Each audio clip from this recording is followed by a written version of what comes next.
A while ago, I came across this account of the giants lately discovered in Patagonia from Horace Walpole or Horatio Walpole. I guess he was an author in the 1700s and he was in the British Parliament.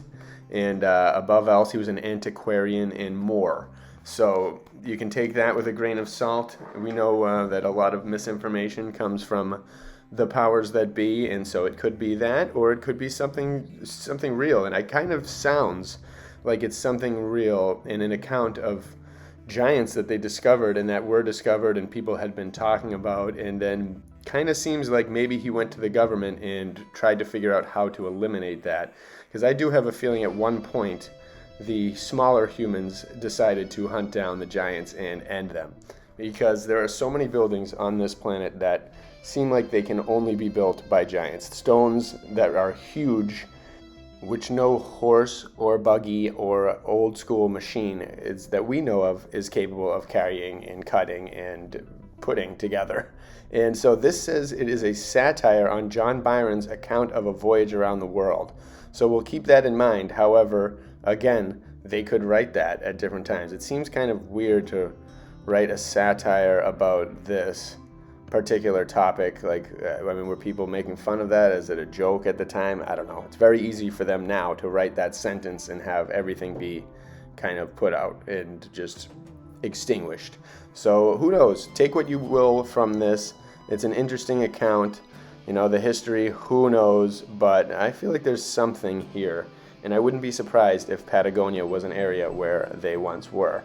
And because it's close to the South Pole and all that land that's down there that we know nothing about.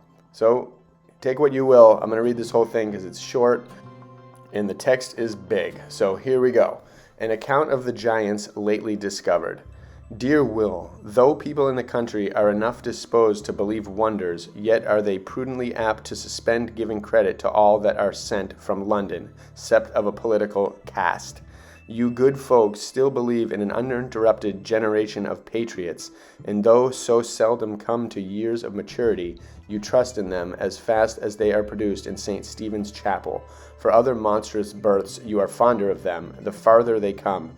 Ghosts and witches are entirely of your own growth, excepting the famous ghost of a sound in Cock Lane, from which the Methodists expected such a rich harvest. For what might not a rising church promise itself from such well-imagined nonsense as the apparition of a noise? I think many, many years have elapsed since the capital could boast of having regenerated a spirit. Your sagacity will therefore incline you to doubt the marvelous account I am going to give you of a new discovered race of giants. Perhaps you will take the relation for some political allegory, or think it a new vamped edition of Swift's Brobdingans. My good friend, it is neither the one nor the other, though I must own a political mystery, and a wonderful one too, for it is really kept a secret. The very crew of the ship who saw 500 of these lofty personages did not utter a word of the matter for a whole year, and even now that a general idea has taken wind, can scarce be brought to give any particulars to their most intimate friends. All that the public can yet learn is that Captain Byron and his men have seen on the coast of Patagonia 500 giants on horseback. Giants? You will cry, why do you call giants? Why, my friend, not men of 50 or 100 feet high, yet still very personable giants, and much taller than any individual ever exhibited at Charing Cross. Come, what do you think of 9 or 10 feet high, and what do you think of 500 such? Will Mrs. Blank cry, Pish, that is no giant, it is only a well-made man. I am told, for I am no reader of travels, that this gigantic nation was known to exist as early as the discovery of that continent, that Sir John Narborough mentions them in of late years Maupertuis. The Spaniards assert that they have long been acquainted with their existence, so they, you see, can keep a secret too. But the reasons given why we know so little of the matter are that few ships ever touch on that coast, standing more out to sea in order to double the cape, and that these giants are a roving nation, and seldom come down to the coast, and then I suppose only to bob for whales. You will be eager to know a great deal more than I can tell you, but thus much I think is allowed, that Captain Byron, being on that coast, saw a body of men at a distance on very small horses, As they approached, he perceived that the horses were common-sized horses, but that the riders were enormously tall, though I do not hear that their legs trailed much on the ground. This was fine game for a man sent on discoveries. The captain and part of his crew immediately landed, on which Messieurs the Giant as quickly retreated. Whether this timidity was owing to the terror which the English arms have struck into all parts of the known, and I conclude unknown, world, whether they took Captain Byron for Mr. Pitts, whether they took our men for Spaniards, whose name must be an honor and horror to all Americans, or whether they had any apprehension of firearms, I cannot tell. Be that as it may, the more the captain and his men advanced, the faster the giants kept trotting off. Seeing this, the captain took a bold and sensible resolution. He ordered his men to lay down their arms and remain stock still, himself alone advancing. I doubt much whether Homer would have cared to venture his Jupiter alone against 500 Titans. Captain Byron's Titans had more of a savoir vivre, and seeing him advance alone, stopped. He came up with them and addressed them in all the languages he knew, and that they did not. They replied in the giant tongue, which I am told a very reverend critic, upon the strength of one syllable which the captain remembered, affirms is plainly Phoenician. The captain, not being master of that exceedingly useful and obsolete language, had the misfortune of not comprehending a word they said. Had he been a deep scholar, he would undoubtedly have had recourse to hieroglyphics, which the learned tell us that the first way of conveying instruction. But I must beg leave to observe that it was very lucky the captain had not so much erudition. I do not know whether he can draw or not, but most probably, if he can, he had not his implements with him. At most, perhaps, a black lead pencil or a pen and ink in the cover of a letter. He could not with such tools have asked many questions, and as the giants are probably not better painters than the Egyptians, he would have understood their answers as little as the learned do the figures on obelisks. Thus he would have lost his time and got no information, or what is worse to every man but a critic, have made 1,000 absurd guesses.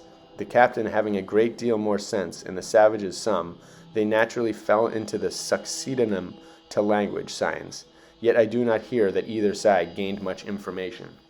The first thing, or rather first sign, he said to them in this dilemma was, "Sit down," which he explained by sitting down on the ground himself.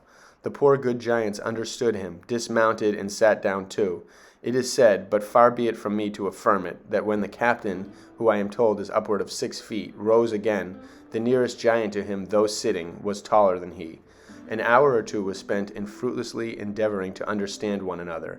All I hear the captain comprehended was that the giants invited him very civilly to go with them into the woods, where I suppose Gigantopolis stands, and their king resides, who, no doubt, is at least 2 feet taller than the tallest of his grenadiers. The captain declined the offer, at which these polite savages expressed much concern, but never once, as any still more polite people would have done, attempted to force him. When he took his leave, they remained motionless, and continued so, as he observed by his glasses, till the ship was out of their sight. Very few other particulars are come to my knowledge, except that they were clothed in skins of beasts, and had their eyes painted of different colors, that they had no weapons but spears pointed with fish bones, that they devour fish raw, and that they showed great repugnance to taste any liquids offered to them by the captain, and that though they were too polite absolutely to refuse his toast, they spit the liquor out of their mouths again. Whether from apprehension of intoxication or poison is not certain. However, it looks as if they had some notion of such European arts. What is more remarkable, the weather being very severe at that season, the whole colossal troop seemed as sensible of the cold, and shivered like us little delicate mortals of 6 feet high. They had a few giantesses with them, but as the captain did not survey them with the small end of his spying glass, I do not hear that he was much struck with their charms. This, my dear friend, is all the satisfaction I can give you. However, I am proud to be the first who has communicated this important discovery to Europe. The speculations it has already occasioned and will occasion are infinite. The wolf of the Gevaudan, that terror of the French monarchy, is already forgotten. Naturalists, politicians, divines, and writers of romance have a new field open to them. The scale of being ascends. We mount from the pygmies of Lapland to the giants of Patagonia. You will ask, but I cannot answer you, whether the scale of the country is in proportion to such inhabitants, whether their oaks are half as lofty again as the British, and such is your zeal for England, you will already figure a fleet built of their timber. How large is the grain of their corn? Of what size their sheep, cows, and poultry? Do not go and compute by Gulliver's measures and tell me that a populous nation of such dimensions would devour the products of such a country as Great Tartary in half a year. Giants there are, but what proportionable food they have, except elephants and leviathans, is more than I can tell. They probably do not live upon bantam chickens. As you are still more of a politician than a naturalist, you will be impatient to know if Captain Byron took possession of the country for the crown of England, and to have his Majesty's style run, George III, by the grace of God, King of Britain, France, Ireland, and the Giants.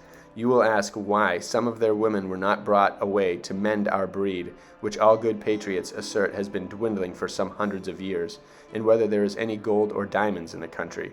Mr. Whitfield wants to know the same thing, and it is said intends a visit for the conversion of these poor, blinded savages.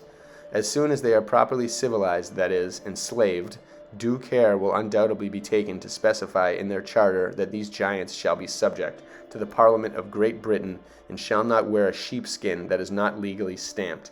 A riot of giants would be very unpleasant to an infant colony, but experience, I hope, will teach us that the invaluable liberties of Englishmen are not to be wantonly scattered all over the globe. Let us enjoy them ourselves, but they are too sacred to be communicated. If giants once get an idea of freedom, they will soon be our masters instead of our slaves. But what pretensions can they have to freedom? They are as distinct from the common species as blacks, and by being larger, may be more useful. I would advise our prudent merchants to employ them in the sugar trade. They are capable of more labor, but even then they must be worse treated, if possible, than our black slaves are. They must be lamed and maimed, and have their spirits well broken, or they may become dangerous. This too will give a little respite to Africa, where we have half exhausted the black breed, by that wife maxim of our planters, that if a slave lives 4 years, he has earned his purchase money. Consequently, you may afford to work him to death in that time. Jeez. The mother country is not only the first, but ought to be the sole object of our political considerations. If we once begin to extend the idea of the love of our country, it will embrace the universe, and consequently annihilate all notion of our country. The Romans, so much the object of modern admiration, were with difficulty persuaded to admit even the rest of Italy to be their countrymen. The true patriots never regarded anything without the walls of Rome, except their own villas, as their country. Everything was done for immortal Rome, and it was immortal Rome that did everything. Conquered nations, which to them answered to discovered nations with us, for they conquered as fast as they discovered, were always treated accordingly. And it is remarkable that two men equally famous for their eloquence have been the only two that ever had the weakness to think that conquered countries were inutiled to all the blessings of the mother country. Cicero treated Sicily and Cilicia as tenderly as the district of Arpinum, and I doubt it was the folly of that example that milled his too exact imitator on a late occasion. However, the giants must be impressed with other ideas. Bless us, if like that pygmy old Oliver, they should come to think the speaker's mace a bauble. What have we to do with America but to conquer, enslave, and make it tend to the advantage of our commerce? Shall the noblest rivers in the world roll for savages?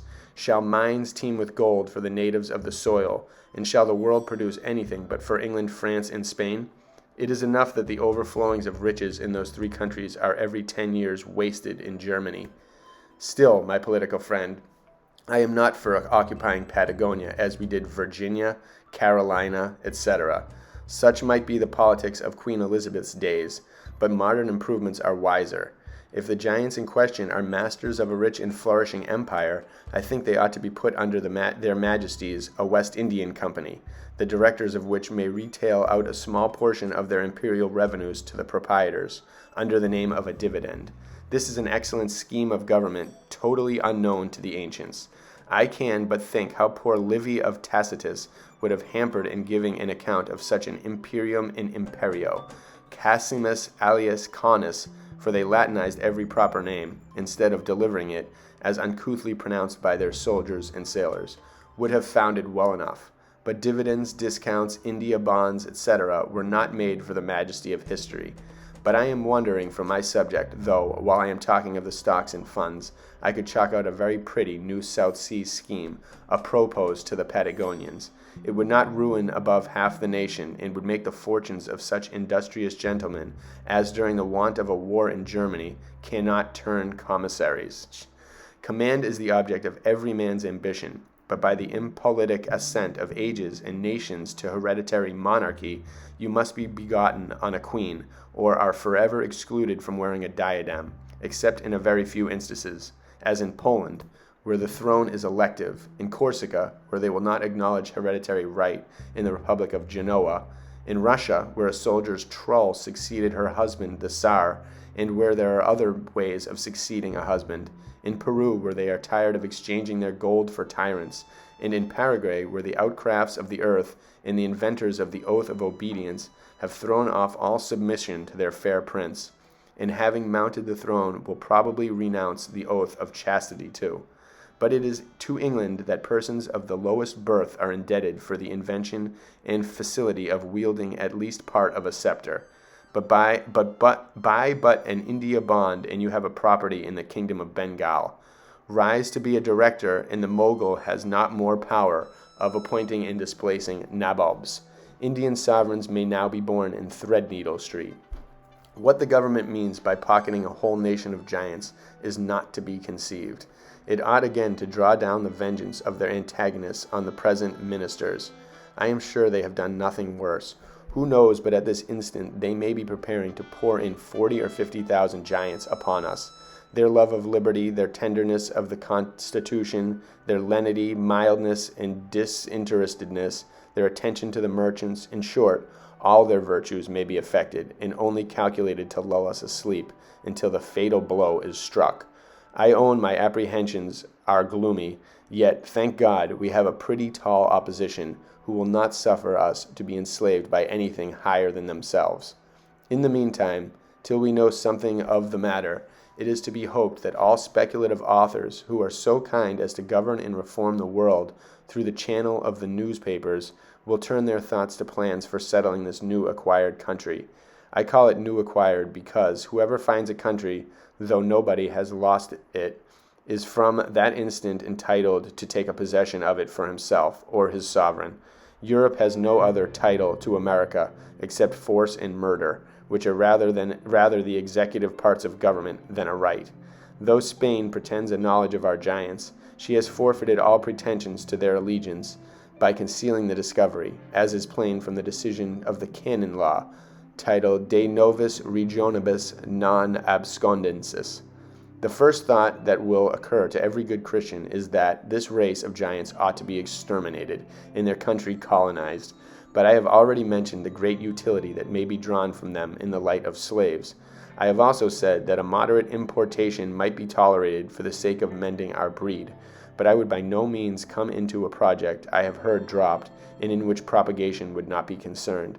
I mean the scheme of bringing over a number of giants for second husbands to dowagers. Ireland is already kept in a state of humiliation. We check their trade and do not allow them to avail themselves of the best situated harbors in the world. Matrimony is their only branch of commerce unrestricted, and it would be a most crying injustice to clog that too. In truth, we are not sufficiently acquainted with these Goliaths to decide peremptorily on their properties. No account of them has been yet transmitted to the Royal Society, but it would be exceedingly advisable that a jury of matrons should be sent in the next embarkation to make a report. And old women for old women, I would trust to the analysis of the matrons in preference to that of the philosophers. I will now, my friend, drop the political part of this discussion and inform you what effect this phenomenon has on another set of men. It has started an obvious and very perplexing question, viz., whether these giants are aborigines. If they are not, from which of the sons of Noah are they descended? And in that case, how we shall account for this extraordinary increase of stature. The modern philosophers are peremptory that these giants are aborigines, that is, that their country has been inhabited by giants from the creation of the world. The scriptures say those gentlemen mention giants, but never posterior to the flood, whence we ought to believe that they perished in the general deluge. Neither, add they, are we told that any son of Noah was of stature superement to his brethren, yet we will suppose, say they, that some of their descendants might have shot up to an extraordinary height without notice being taken of it in sacred writ. Nay, they allow that this increase of stature might not have appeared till after the date of Holy Writ. Yet it is credible, say they, that a race of giants should have been formed and remain unknown to all ages, all nations, all history. Did these monsters pass unobserved from the most eastern part of the continent, the supposed communication by which America was peopled, to the northern parts of the other world, and migrate down that whole continent to the most southern part of it, without leaving any trace, even by tradition, in the memory of mankind? Or are we to believe that tribes of giants sailed from Africa to America? What vessels wasted them? Was navigation so perfected in the infant ages of the world that fleets enormously larger than any now existing were constructed for the transportation of a race of polyphemes? Or to come to the third point, is it the climate that has ripened them, as Jamaica swells oranges to shaddocks to this stupendous volume? But north and south of them are men of the ordinary size, nor has the same latitudes produced anything similar. Natural philosophers cannot account for it, therefore divines certainly can.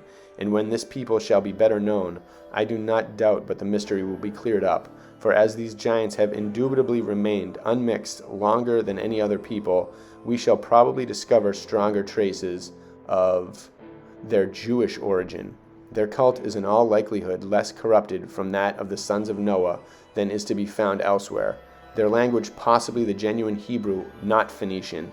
And if I might hazard a conjecture, these giants are probably the descendants of the 10 tribes, so long lost and so fruitlessly sought by the learned, and having deviated less from the true religion of their forefathers, may have been restored to or preserved in their primitive stature and vigor. I offer this opinion with much modesty, though I think it more reasonable than any hypothesis I have yet heard on the subject. Whatever their religion shall appear to be, it will be a matter of great curiosity.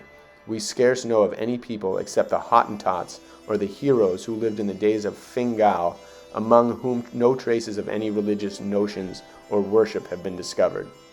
They are not Jews, but idolaters. The statues of their divinities, their sacrificing instruments, or whatever are the trinkets of their devotion, will be great rarities and worthy of a place in any museum.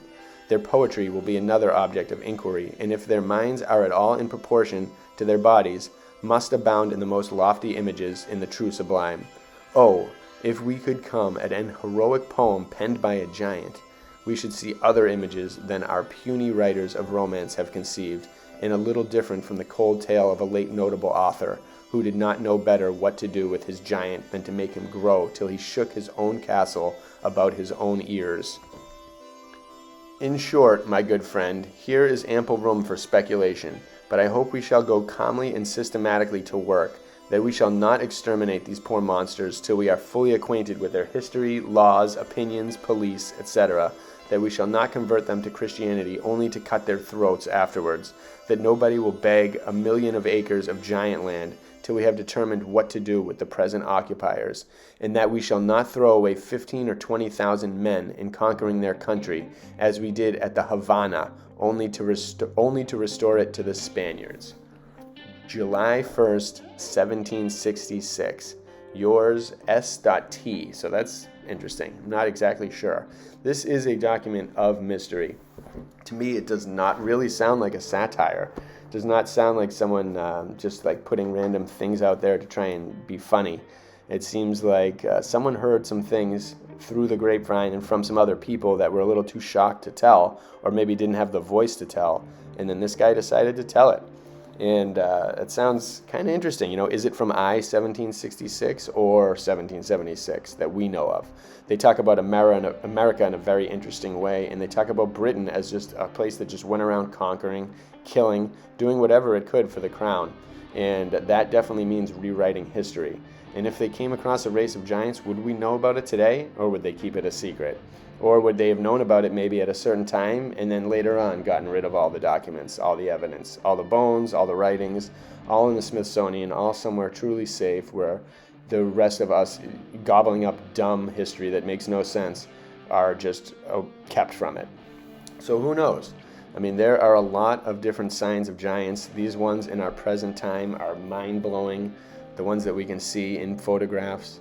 And just there's no way to really account for a lot of the ancient buildings, a lot of the ancient structures that were supposedly built during the time of horse and carriage. And there are these massive blocks that are like insane, like the Temple of Jupiter in Lebanon, and that whole area has blocks that are massive. So many places have blocks that are impossible. Egypt, everywhere, to be built by people of our size with primitive tools. So there had to be giants. Is this an account that got left behind and leaked, and just they're like, oh, we'll put it as a satire so that nobody really knows about it? But yet this may dictate, this may tell of kind of hinting at a future expedition to go find these people and see what can be done. And, who knows? Is Antarctica a slave colony of giants? We really don't know. There's so much beyond that pole, so much down south that we have no idea about. They keep trying to tell us that we're on a globe. They got William Shatner doing it now, trying to prove it. But nobody believes it that is actually thinking. It's just Hollywood theater, like everything. Who knows what this is as well, but I hope you all enjoyed it. Bless you all. Stay tuned for my next art featuring a giant.